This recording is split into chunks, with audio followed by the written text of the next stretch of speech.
তো বন্ধুরা আজকে আমরা চলে এসেছি আমার মামার বাড়ি। কিসে করে এসেছি বলো তো? সাইকেল করে। চন্দননগর থেকে একদম লাহারট বিঘাটি পালারার দিকে। তো দেখছো আমার মামার বাড়িতে কীরকম আম হয়েছে। এগুলো কী আম বলো তো?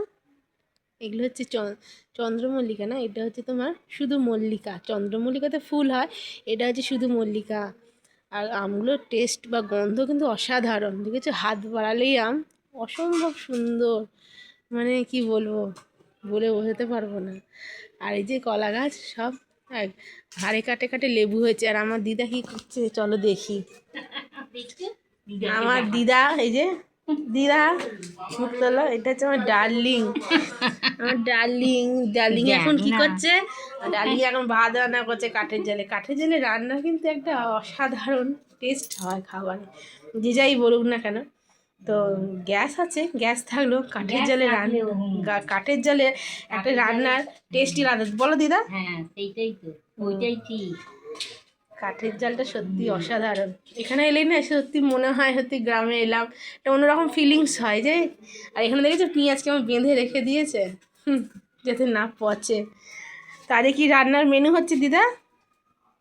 তো মাংস হচ্ছে, কষা মাংস, ডাল, আর পটল ভাজা, আলু ভাজা, আর চাটনি, আর পাঁপড়।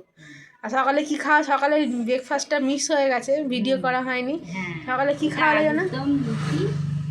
আর কালো জাম, আম। কালো জাম, আবার দু রকম, একটা হিমসাগর আর একটা কি হয়েছিল গোলাপ খাসের আমের টেস্ট কিন্তু অসাধারণ, বলো?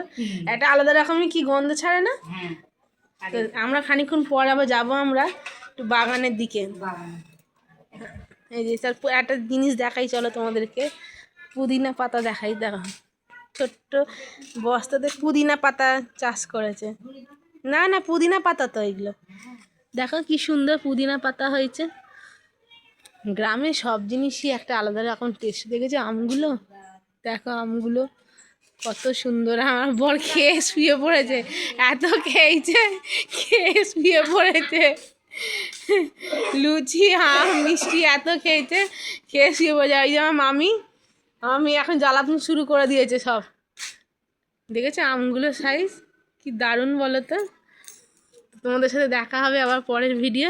আর আজকে আমরা সবাই মিলে চলেছি সাইকেল নিয়ে।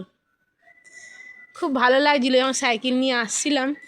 একটা রোদ সেরকম ধরো ওঠেনি, আমরা 8:30টার মধ্যেই পৌঁছে গেছিলাম, এসে পড়েছি।